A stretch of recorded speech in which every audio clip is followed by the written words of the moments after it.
Hello YouTube. So today we got a slightly different video. Today the video is more about the audio setup than anything else.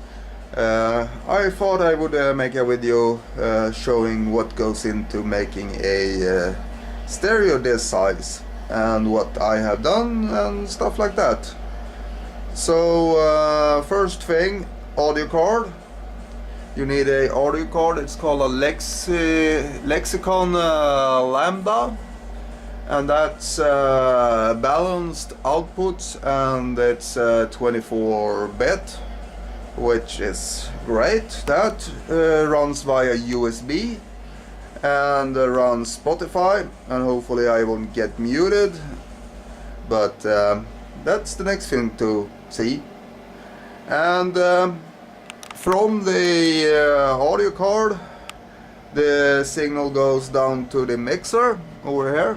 This unit there is the mixer, and it runs into channel 1 and channel 2, left and right. And from the mixer it moves out towards the audio processor, the lowest unit there, which is a Behringer DSP unit. Back on topic. Audio moves from mixer towards the DSP. Out from the DSP it goes, and it goes into the equalizer, which is pre-fader.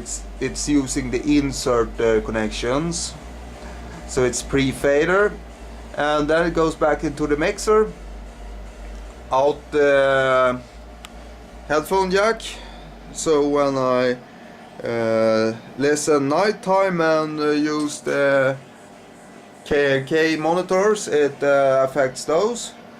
Then I also got a smaller equalizer going out to the main DSP, and the smaller equalizer is only affecting the large sound system, which I made that way in order to have it function correctly, and in order to have two different audio presets. And when it goes to the main DSP, which is a Dynacord DSP 260, it arrives there, and it gets split up into different channels. I can pull the DSP up on the computer. Let's see here. It's still connecting. That connects via USB also.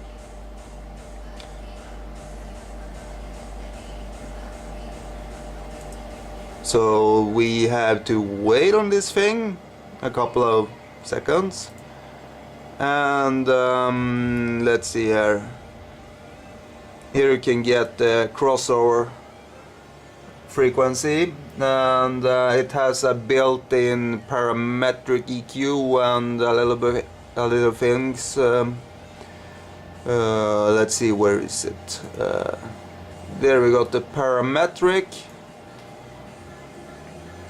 So it controls that via USB, by this USB over here, and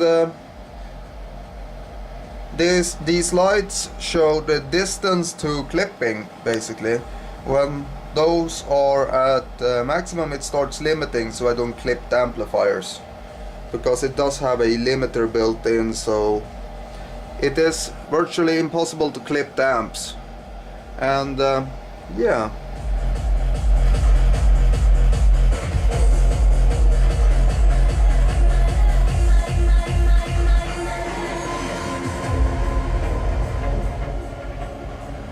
These are highs.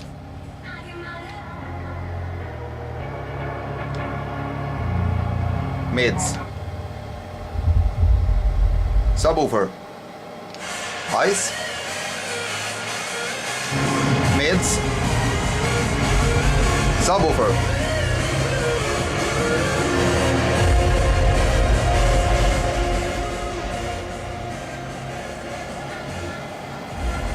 Everything in this sound system is balanced, and every sound cable are, yeah, like I said, balanced in order to get a clean sound. And a clean sound is the thing I'm looking for the most with this system. As for drivers, the camera went blurry. The subwoofers are Fatal Pros. It's their 1400 RMS series, 4 ohms. I will be getting a pair more to go with that box over there, but I haven't found the money yet, so can't get those yet. They are crazy expensive. The price tag on those babies, those are going around 5,000 Swedish per driver, so not cheap. I should have bought all 4 on the same time, because all 4 would have saved me a lot of money. But nonetheless, I got only 2, and that bit me in the ass in the long run. On the Community XLT 46s, I have changed out the bass drivers on those to Eminence Kappas, which you can carry in that C over there. The highs and the mids are still running via the internal crossover. The mid bass and the subwoofers have no crossover. It's all done with the DSP over there. So that's how I set things up. And maybe, I don't know, maybe I can show you the connector over here, which I have custom made. It's a speak-on, which all 4 connectors are used, that drives both the mid bass and the highs with the same connector, in order to keep the number of connectors down. And it's a mess behind here, but it does sound good, and I do have a shit ton of speaker wire hanging out, because the stereo wasn't here all the time, and I try to keep the wire the same length on either side. Amplifier wise, we haven't talked about the amplifiers. I use a Lab Group and Lab 500 for the highs, and that's doing a great job. It's very crisp and clear in the highs. I use the QSCs for mid bass and the subwoofer. The subwoofer is driven with the large 2000 amp, and the mid bass is with the 1500. And they do kick a lot. I have never even been close to clipping the 1500 on the mid bass, but the sub amp I have clipped quite a few times.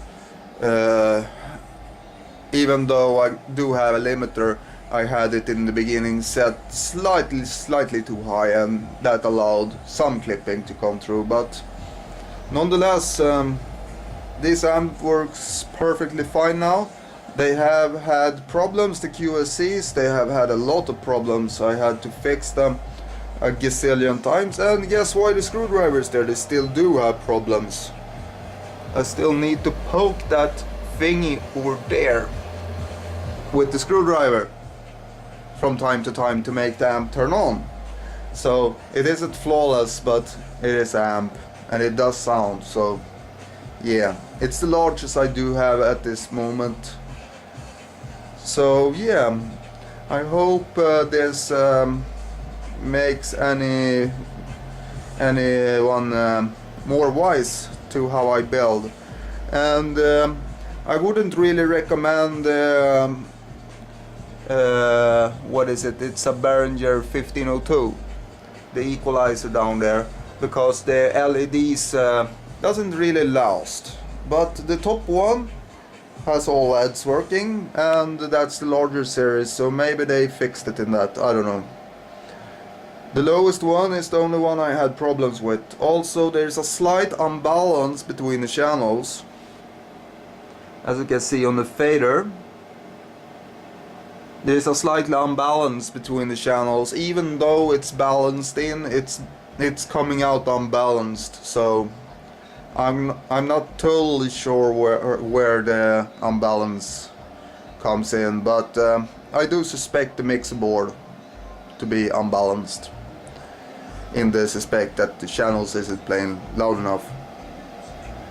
And yeah, if you got any questions about the sound system, please drop a comment.